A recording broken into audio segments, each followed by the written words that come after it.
আসন্ন ঈদুল আজহা উপলক্ষে নৌপথে যাত্রীদের নিরাপত্তা নিশ্চিত করতে কঠোর নির্দেশনা দিয়েছে নৌ মন্ত্রণালয়।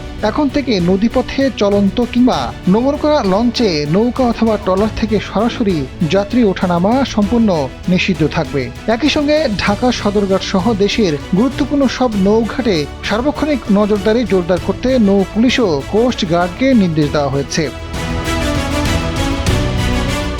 মন্ত্রণালয়ের সিদ্ধান্ত অনুযায়ী সদরঘাট এলাকায় স্থাপিত সিসি ক্যামেরা কন্ট্রোল রুমের মাধ্যমে সার্বক্ষণিক পরিস্থিতি মনিটরিং করা হবে। কোনো লঞ্চ এই নিয়ম অমান্য করলে তাৎক্ষণিকভাবে সেটির যাত্রা বাতিল সহ মোবাইল কোর্টের মাধ্যমে আইনগত ব্যবস্থা নেওয়া হবে। নৌকা ও ট্রলার থেকে যাত্রী ওঠানামা কেবল BIWT এর নবনির্মিত নির্ধারিত ট্রলার ঘাটেই করা যাবে এবং এই নতুন ঘাট সম্পর্কে ট্রলার চালকদের সচেতন করতে ব্যাপক প্রচারণা চালানো হবে।